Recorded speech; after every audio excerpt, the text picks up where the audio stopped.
Assalamualaikum. Selamat datang di channel aku. Perkenalkan, nama aku Cynthia Miranda Putri, NIM D20181070. Nah, di kesempatan kali ini aku mau ngajak teman-teman belajar bareng aku. Belajar mata kuliah Sosiologi Agama yang bertema gender dan agama. Nah, di dalam gender dan agama ada 3 subbab. Yang pertama, aliran feminisme, yang kedua, transseksual, dan yang ketiga, LGBT. Nah, jadi kalian jangan skip video ini dan tetap stay tune terus ya, oke?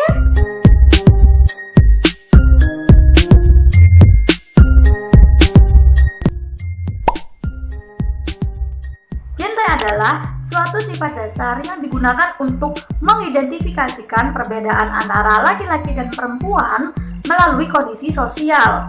Karena genre dibentuk dari masyarakat, bukan suatu kodrat. Dengan demikian, agama memiliki peran penting untuk membentuk apa itu kesetaraan gender, di mana agama adalah dasar yang menjadi akar dari segala ideologi maupun hukum yang berlaku. Agama dianggap sebagai norma tertinggi yang mengatur segala bidang kehidupan. Pada hakikatnya, semua agama di muka bumi ini memiliki tujuan yang sama, yaitu mengarahkan umatnya menuju kehidupan yang lebih baik.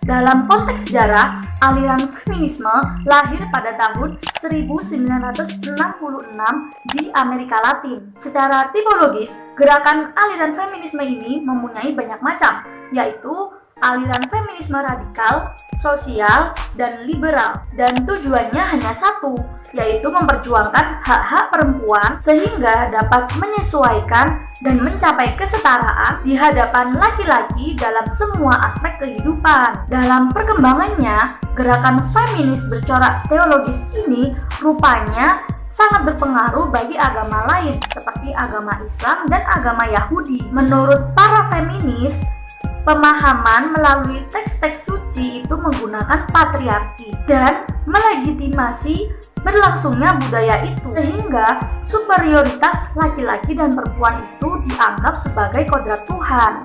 Konsep kepemimpinan perempuan juga masih menimbulkan polemis. Di samping lemah, perempuan juga tidak didukung oleh teks-teks suci. Sebelumnya, apa sih perbedaan transgender dan transseksual itu? Jadi, perbedaannya adalah transgender adalah orang yang merasa identitas gendernya itu tidak sesuai dengan jenis kelaminnya yang ia bawa ketika lahir. Sementara itu, transseksual seringkali merujuk pada transgender yang melakukan usaha, yaitu operasi kelamin atau terapi hormon. Melakukan operasi kelamin diperbolehkan, bahkan dianjurkan, tapi ada syaratnya. Yang pertama, apabila seseorang itu mempunyai organ yang belum jelas atau belum sempurna.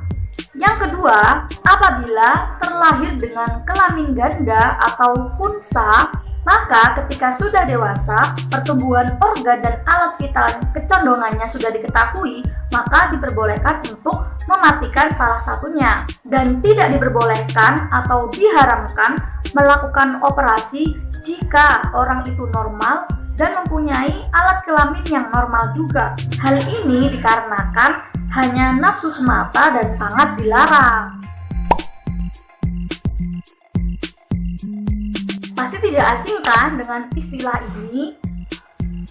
LGBT adalah singkatan dari lesbian, gay, biseksual, dan transgender.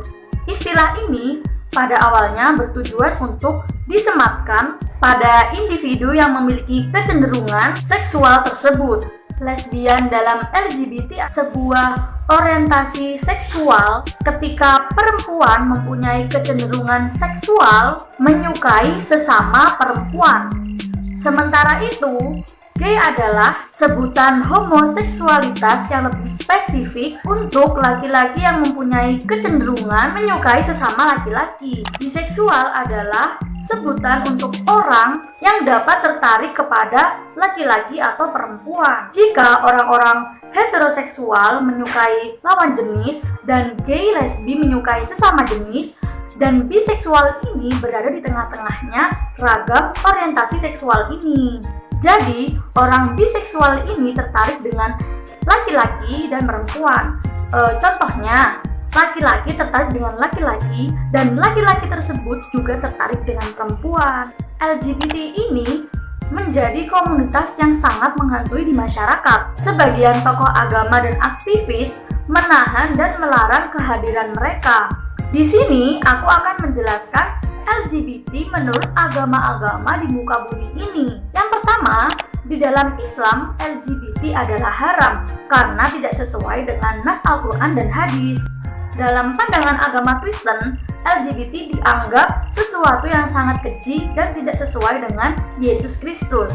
Yang ketiga, di dalam agama Buddha masih abu-abu atau belum jelas keberadaannya, tetapi agama Buddha mendefinisikan bahwa LGBT ini tidak sesuai dan kegiatan yang menyimpang. Yang keempat, di dalam pandangan agama Hindu, LGBT adalah bertentangan dengan dharma dan merupakan perbuatan dosa. Mereka tidak dibenarkan dan tidak diperbolehkan melakukan upacara Veda.